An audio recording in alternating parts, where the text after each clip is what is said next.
Guys, alam niyo ba kung anong ano to, insekto to mga to? Ito. Ang alam ko rito, ukok. Madalas sa mga nabubulok siyang kahoy. Ito pa isa. Ayun. Larva tong mga to. Pero hindi ko alam kung ano siya nagiging. Ito pa.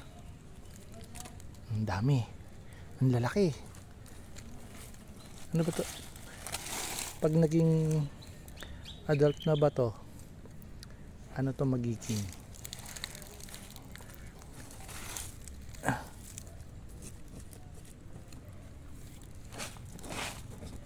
Ayan. Ukok kasi nag-uukok siya ng lupa.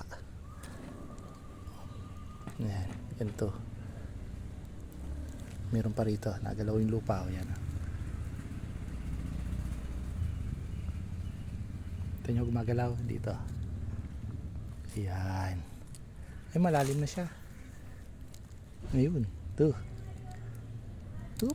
Come on. Ayun. Ito. Meron pa isa. Ayun pa. Pero malalim na siya. Isa, dalawa, tatlo, apat. Sigurado dito meron din. Ay gumagalaw yung lupa. Ayun o. 5.